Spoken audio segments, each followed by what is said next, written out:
नमस्कार दोस्तों। आज भगवान रजनीश के 94 जन्म दिवस की आप सभी को बहुत-बहुत शुभकामनाएँ एवं बधाई। आचार्य रजनीश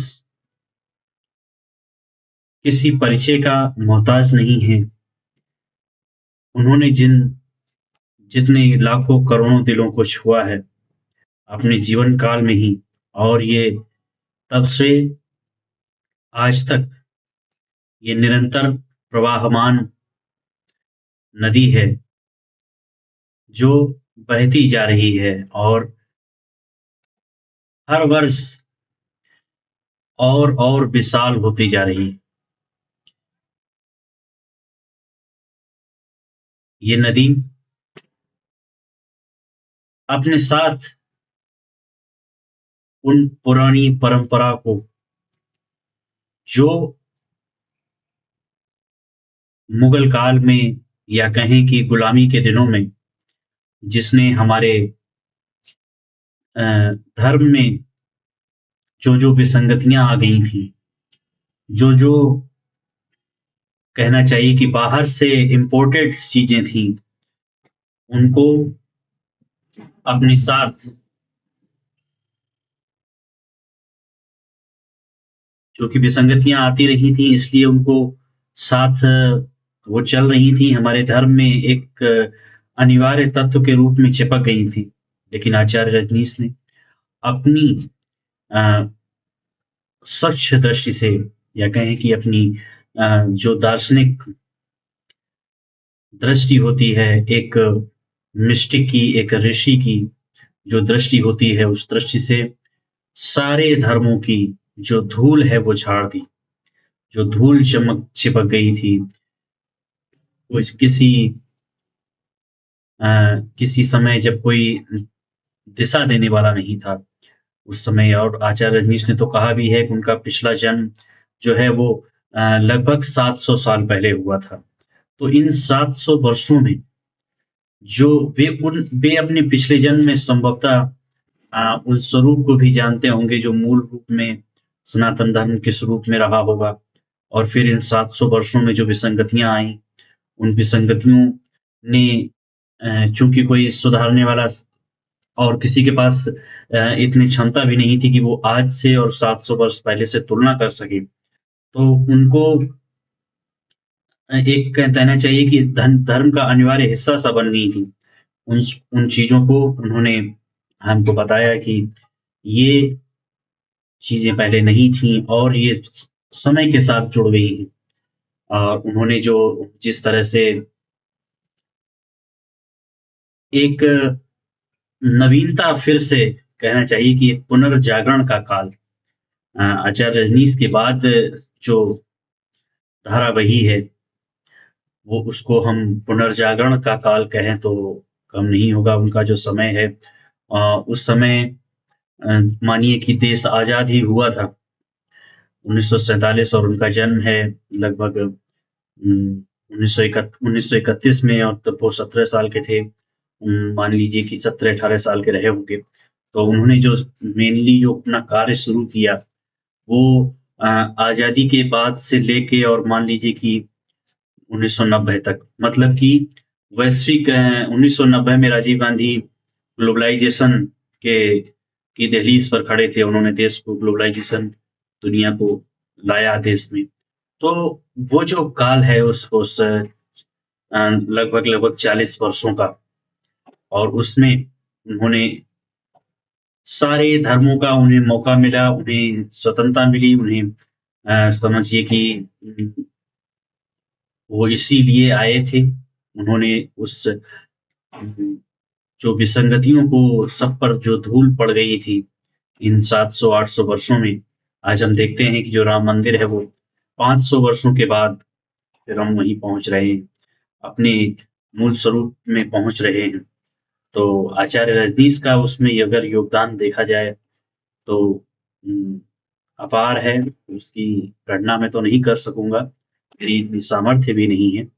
लेकिन जो धारा उन्होंने वहाँ से बहाई, वो नित्य नूतन होती जा रही है, नित्य विशाल होती जा रही है, करोड़ों-करोड़ों दिलों को भगवान छूते जा रहे हैं, उन तक पहुँचते जा रहे हैं और हम जैसे एक-एक साधक जो उनको पढ़ने में, समझने में अपना समय उन्होंने व्यतीत किया, वो जब नए लोगों को देखते हैं तो उनको लगता है कि वाह!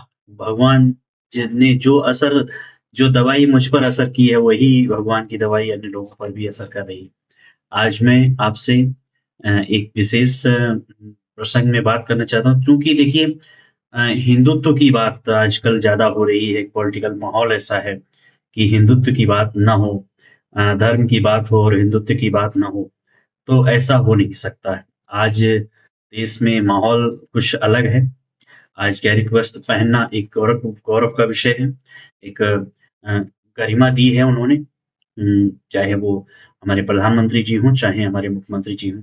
उन्होंने एक गौरव दिया है, गरिमा दी है। उस समय सोचिए जब इतना वो नहीं था, एक सेकुलरिज़्म का माहौल था देश में, तो उन्होंने जब गैरिक वस्त्र पहनकर और माला पहनकर उन्होंने अपने सन्यासी चारों तरफ खड़े किए तो कितना विरोध हुआ होगा और संभवतः निश्चित रूप से उस समय की सरकार पक्ष में नहीं रही होगी कि क्या देश जो है आप लोगों को गैरिक वस्त्र पहना रहे हैं और क्या, लेकिन वो तो भगवान ही थे। उन्होंने उनकी जो संकल्प शक्ति थी उसने ही कमाल किया कि वो धारा आज तक बही आ रही है, बही चली आ रही है। और आज हम देखिए सनातन की बात करते हैं, तो सनातन का मैं मानता हूँ कि जो सबसे बड़ा कार्य इक्के-दुक्के बस देखिए भारत का तो आकाश जो है वो संतों से भरा हुआ है, खाली नहीं। लेकिन जो बड़ा लेवल पे जो सबसे बड़ा कार्य किया, मैं मानता हूँ कि शंकराचार्य जी ने किया।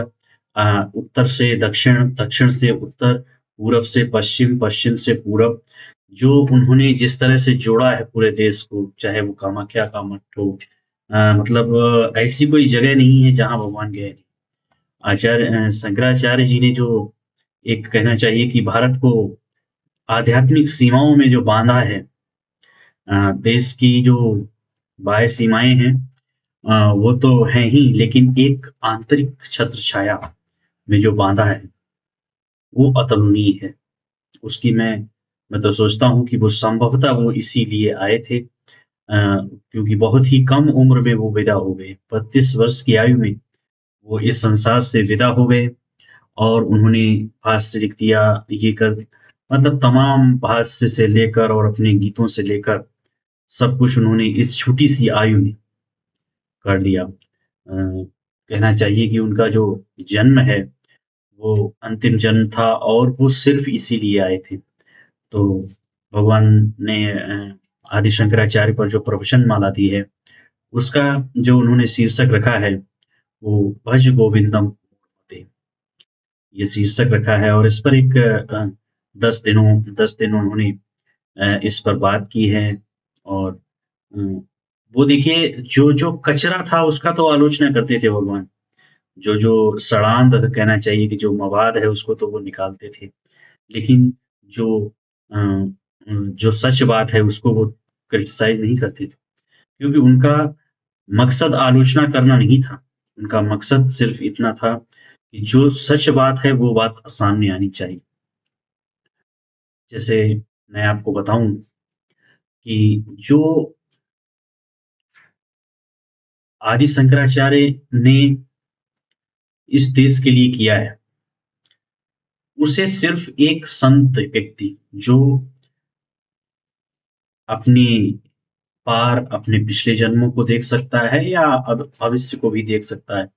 सिर्फ़ वही जान सकता है कि भगवान शंकराचार्य इस देश को क्या दे गए। हम जैसे साधारण जन यह बात नहीं जान सकते कि भगवान शंकराचार्य इस जगत को, इस देश को क्या दे के गए।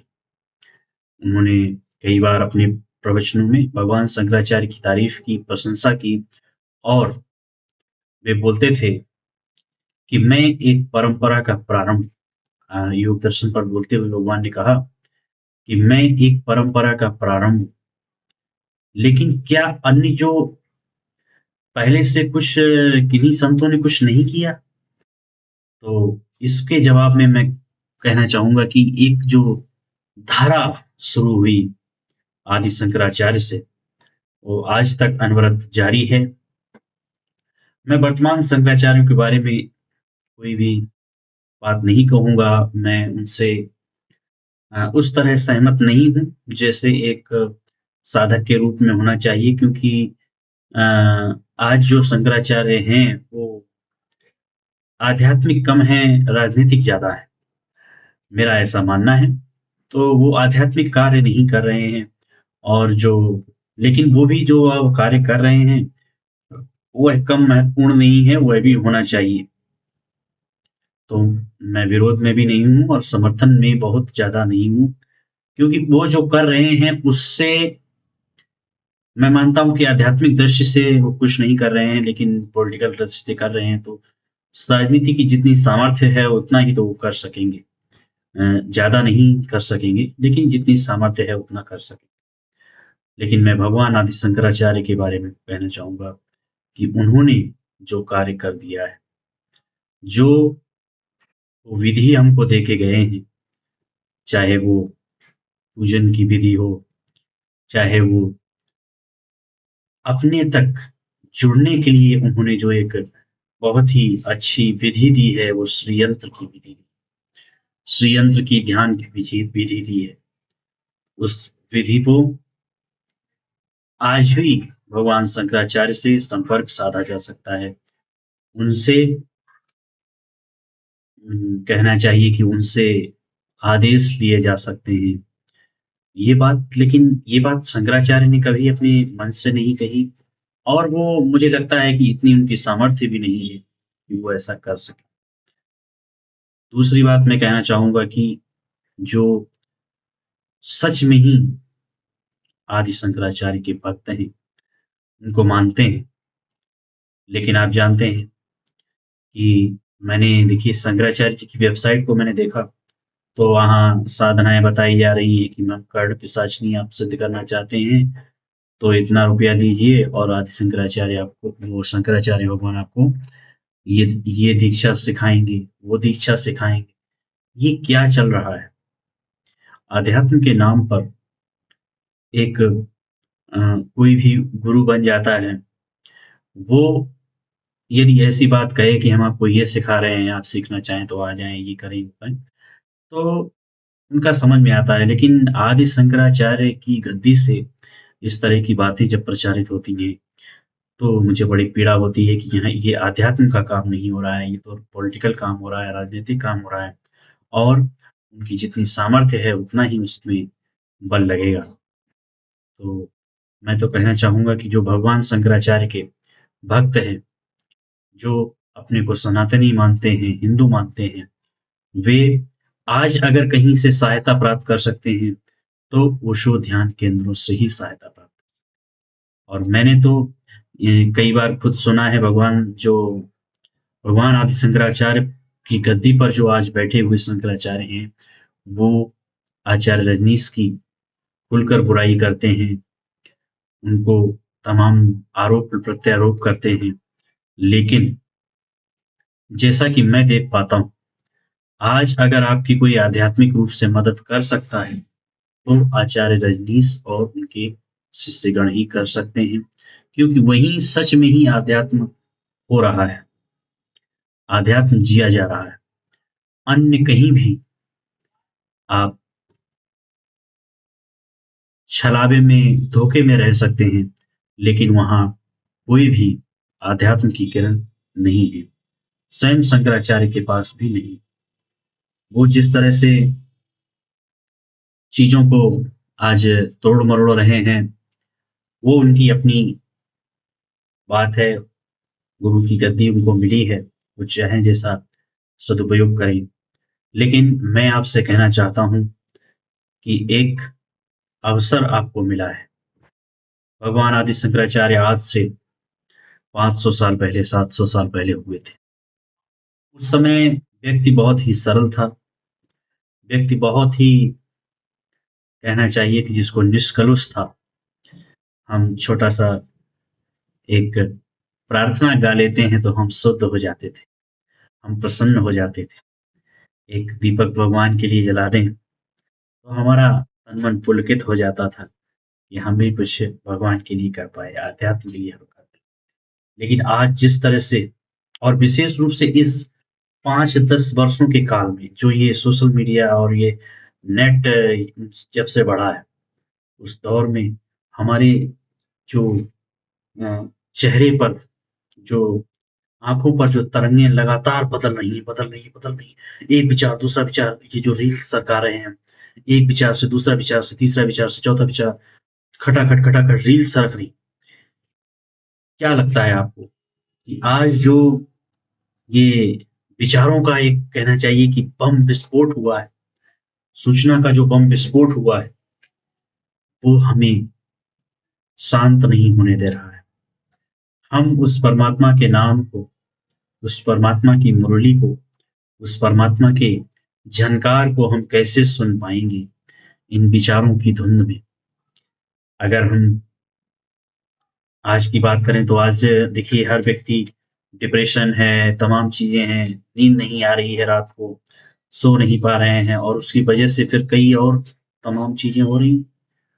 तो आचार्य रजनीश का जो मौलिक योगदान मैं कहूँ, तो उन्होंने व्यक्ति को शांति दी है। ध्यान की जो विधियाँ हैं, वो सभी शांति सिखाने वाली हैं, शांति उम, हम शांत कैसे हो सकें और जब हम शांत हो जाते हैं, उसी शांति में वो परमात्मा कुछ गा रहा है, वो धुन हमें सुनाई पड़ती है। वो कुछ लोरी सुना रहा है, वो हमें सुनाई पड़ती है या कहें कि कृष्ण की मुरली हमें सुनाई पड़ती है। उस समय आज से लगभग 500-700 साल पहले भगवान शंकराचार्य ने जो विधियाँ दी थी, वे बहुत सरल व्यक्ति के लिए थी। लेकिन आधुनिक मनुष्य के लिए जो एक आशा उन विधियों के कारण खोती जा रही थी, आचार्य रजनीश ने उसमें एक बहुत ही बड़ा योगदान किया है। तो मैं कहूँगा यदि आप सच में ही सनातनी हैं, अपने आप को हिंदू मानते हैं और एक साधक की तरह एक यात्रा शुरू करना चाहते हैं, तो आपका स्वागत है। आप हमसे जुड़िए, आश्रम में आइए, ध्यान सीखिए। यहाँ प्रत्येक रविवार ध्यान होता है, आप वहाँ आइए और फिर अपने घर पर आप उसका अभ्यास कीजिए दिन पर दिन। भगवान कहते हैं कि यदि हम 1 घंटा 24 घंटे में 1 घंटा हम सिर्फ परमात्मा को दे दें, तो अंत में आप पाएँगे कि वही 1 घंटा सार्थक हुआ और बाद बाकी जो 23 घंटे हमने संसार के लिए दे दिए, वो सब सार्थक नहीं हुए। उस 1 घंटे में हमें वो दे दिया जो हम चाहकर भी नहीं पा सकते थे और 5 मिनट, 10 मिनट, 20 मिनट, 15 मिनट ये मुझे पसंद नहीं आता है। आज जो नए तरह के ध्यान करा रहे हैं लोग 15 मिनट्स, 20 मिनट्स, तो उस समय भी भगवान इस चीज़ के खिलाफ थे। वो मानते हैं कि देखिए एक मनोवैज्ञानिक स्थिति है कि 40 मिनट हमारे मन को शांत होने में लगते हैं। 40 मिनट जब आप 1 घंटा ध्यान करते हैं तो उसमें जो ध्यान का समय है वो सिर्फ़ 20 मिनट ही है। आप 40 मिनट आपने मन को शांत किया, 10-15 मिनट ही आपने समझ लीजिए फिर 20 मिनट बचते हैं तो 20 मिनट ही आपने ध्यान किया। जो आपका शांत स्थिति है वो 20 मिनट ही है, उससे ज़्यादा नहीं है। जब हम 1.5 घंटे, 3 घंटे ध्यान करते हैं, वो जब धीरे-धीरे आपका बैठने का अभ्यास होता जाता है, तब जो स्थिति बनती है, उसकी बात अलग है। वो आगे-आगे धीरे-धीरे आएगा लेकिन शुरुआत हमें 1 घंटे से करनी चाहिए, कम से कम 1 घंटा। हम अपने जीवन में जिम जाते हैं आप तो 1 घंटा दे देते हैं, कोई चीज़ सीखना चाहते हैं, संगीत सीखना चाहते हैं तो 1 घंटा। हालाँकि संगीत तो पूरा बहुत बड़ी साधना है, लेकिन 1 घंटे से हम ट्यूशन लेते हैं तो 1 घंटे से शुरुआत करते हैं। तो मैं मानता हूँ कि ध्यान की भी जब आप ट्यूशन लें, तो कम से कम 1 घंटा घर पर उसका रिवीजन करें, उसको जो सीख कर गए हैं उसको अपने घर में एक इस अच्छा-सा स्पेस बनाएँ, जहाँ बैठकर हम ध्यान कर सकें। मैं यही कहना चाहता हूँ कि आज सनातन की बात हो रही है, हिंदुत्व की बात हो रही है, लेकिन हिंदुत्व की सही साधना, उपनिषदों की सही साधना बताने वाला यदि कोई है, तो वो आचार्य रजनीश के शिविरों में बताया जा रहा है। उनके सानिध्य में, क्योंकि आज देखिए धर्म वही है, एकम सत विप्रा बहुधा वदन्ति। तो धर्म तो वही है, लेकिन उसकी समय के अनुरूप उसके उस तक पहुँचने के मार्ग बदलते जाते हैं। तो जो लेटेस्ट हो ना, लेटेस्ट मिस्टिक हो ना, उसकी बात हमें समझनी चाहिए। मैं तो कहता हूँ एक बार समझ के उसमें प्रयोग करो, फिर आप देखोगे कि आपको ये बात समझ में आ रही है या नहीं आ रही। क्योंकि बिना प्रयोग किए आपकी कोई धारणा बना लें, वो भी सही नहीं है। मेरा मतलब है कि वो आपको भटकाने वाली सिद्ध करेगी। तो इन्हीं बातों के साथ मैं अपनी बात को अ, विराम देना चाहूँगा, और मैं आपको एक बहुत ही प्यारा गीत, जिसे स्वयं शंकराचार्य जी ने ही रचा था, उसे मैं सुनाकर अपनी बात खत्म करना चाहूँगा। देखिए भगवान जो थे, आदि शंकराचार्य भगवान अनपढ़ों से बात नहीं कर रहे थे। उस समय की जो इंटेलिजेंसिया थी ना, उससे बात कर रहे थे। और उसी क्रम में उन्होंने मंडन मिश्र को परास्त किया। उन्हें जहाँ-जहाँ जो भी बड़ा अपने को विद्वान समझता था ना, उनके पास भगवान जाते थे और उनसे कहते थे मुझसे वाद-विवाद करिए और फिर अपनी विद्वता सिद्ध करिए। पहले मुझसे वाद-विवाद। तो उस समय मंडन मिश्र बड़े गुरु थे और उनका नाम था पूरी दुनिया में कि वो बहुत बड़े ज्ञाता हैं, कोई ज्ञानी हैं। तो भगवान का ये मानना रहा होगा उस समय कि अगर हम जो बड़े-बड़े लोगों को जो अपने आप को ज्ञानी समझते हैं, प्रोफ़ेसर समझते हैं, उनको यदि हम परास्त कर देते हैं, तो जो उनसे छोटे-छोटे जो उन्हीं से प्रेरणा पा रहे हैं, उनसे ही वो उनको देख-देख कर जो चल रहा है समाज, तो वो तो अपने आप ही धीरे-धीरे रूपांतरित होगा और आध्यात्म की तरफ बढ़ेगा। तो भगवान का देखिए भजन जो है, तो वो कहते थे, भज गोविंदम, गोविंदम भज मूढ़मते। भज गोविंदम, गोविंदम भज मूढ़मते। गोविंद भजो, संप्राप्ते सन्निहिते काले, नहीं नहीं रक्षति डुक्रंकर्णे। हे मोह से ग्रसित बुद्धि वाले मित्र, गोविंद को भजो, गोविंद का नाम लो, गोविंद से प्रेम करो, क्योंकि मृत्यु के समय व्याकरण के नियम याद करने से आपकी रक्षा नहीं हो सकती। अब बताइए, अब व्याकरण के नियम जो है वो बहुत ही जो ज्ञाता, जो ज्ञानी होंगे वही तो याद करते हैं। सामान्य व्यक्ति को तो उस ज़माने में तो शिक्षा मिल जाए, थोड़ा बहुत वेद के वचन यदि कान में पड़ जाएँ तो अ, वो कहाँ व्याकरण सीखेगा।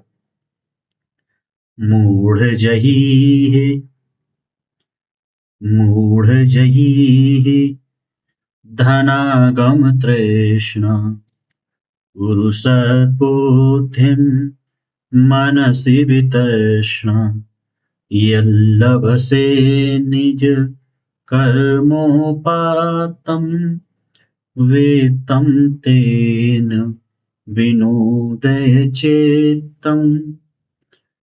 हे मोहित बुद्धि वाले, धन एकत्र करने के लोभ को त्यागो। मूढ़ जही है, धनागम तृष्णा। अपने मन से इन समस्त कामनाओं का त्याग करो। गुरु सद्बुद्धिम मनसि वितृष्णा। अपनी बुद्धि से तृष्णा का त्याग करके और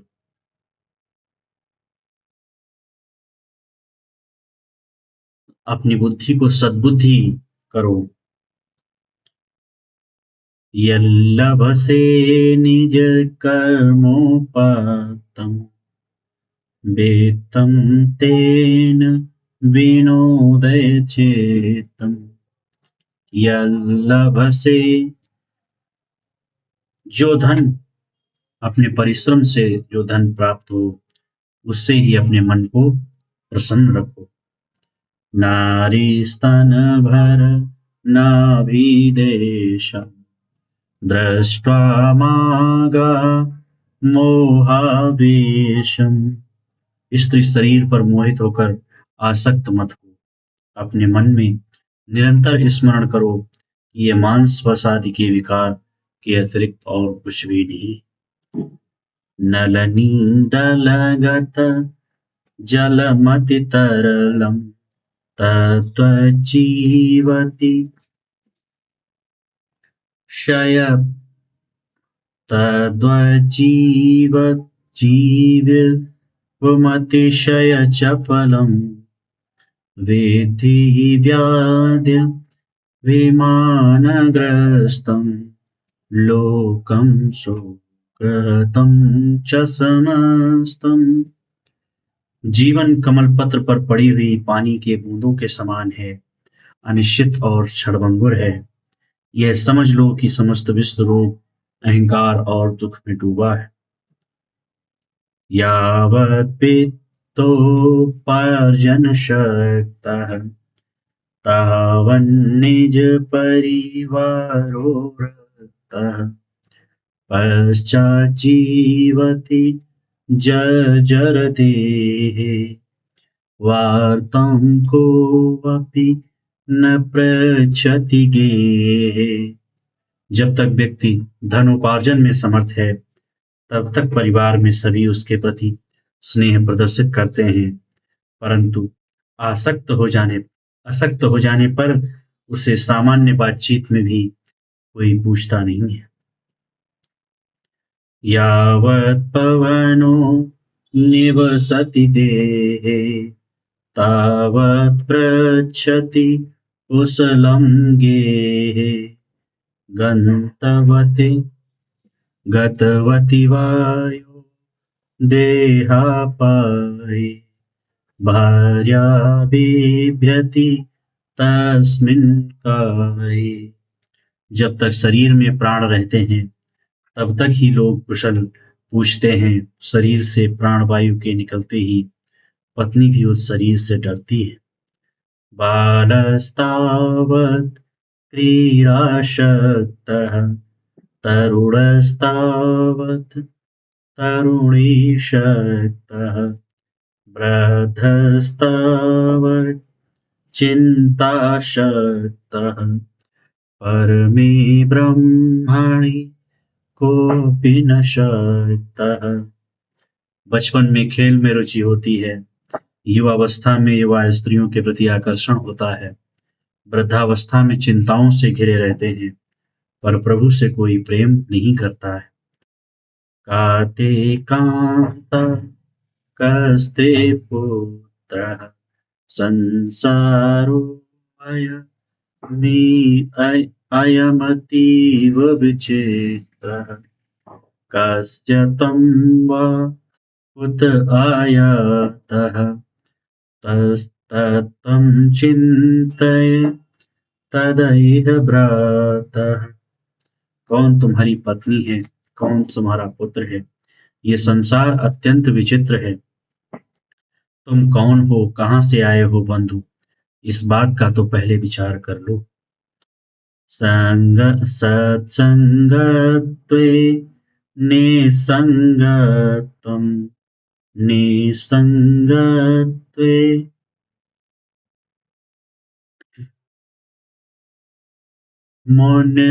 निर्मोहत्वं निर्मोहत्वे निश्चलतत्वं निश्चलतत्वे जीवनमुक्ति। अब तुरंत बताते हैं कि पहले तो उन्होंने प्रश्न किया कि ये सब जब तुम विचार करो कि तुम कौन हो, कहाँ से आए हो, कौन तुम्हारी पत्नी है, कौन पुत्र है, ये संसार जो है वो अतीव विचित्र है। संसार से वैराग्य, वैराग्य से विवेक, विवेक से स्थिर तत्वज्ञान और तत्वज्ञान से मोक्ष प्राप्ति होती है। सत्संगत्वे निस्संगत्वम, सत्संग से वैराग्य होता है। निस्संगत्वे निर्मोहत्वम, वैराग्य से निर्मोह की अवस्था बनती है, विवेक जागृत होता है। और निर्मोहत्वे निश्चल तत्वम, जब व्यक्ति निर्मोही हो जाता है, कोई उसके मन में लाग लपेट नहीं रह जाता है, फिर वो निश्चल तत्व को प्राप्त करता है। जब निश्चल तत्व को प्राप्त कर लेता है तो उसको जपते जपते वो व्यक्ति जीवन मुक्त हो जाता है। वयसि गते कः काम विकारः, शुष्के नीरे कः कासार, क्षीणे वेत्ते कः परिवार, ज्ञाते तत्त्वे कः संसार। आयु बीत जाने के बाद काम भाव नहीं रहता, पानी सूख जाने पर तालाब नहीं रहता, धन चले जाने पर परिवार नहीं रहता, और तत्वज्ञान हो जाने के बाद संसार नहीं रहता। मा कुरु धन जन यौवन गर्भ, हर्षि निमेष कालाशर, मायामयमिद मिदमखिलं हेत्वा, ब्रह्मपदं त्वं प्रविशि विदित्वा। धन, शक्ति और यौवन पर गर्व मत करो, समय समय क्षण भर में इसको नष्ट कर देता है। इस विश्व को माया से घिरा हुआ जानकर तुम ब्रह्म पद में प्रवेश करो। तिनियामिन्यो सायं प्रातः, शिशिरवसन्तो पुनरायातः, कालः क्रीडति गच्छतायु, तदपि न मुञ्चति आशावायुः। दिन और रात, सुबह और शाम, सर्दी और बसंत बार बार आते जाते हैं। काल की इस क्रीड़ा के साथ जीवन नष्ट होता रहता है, पर इच्छाओं का जो आशाएं हैं उनका कभी भी अंत नहीं होता है।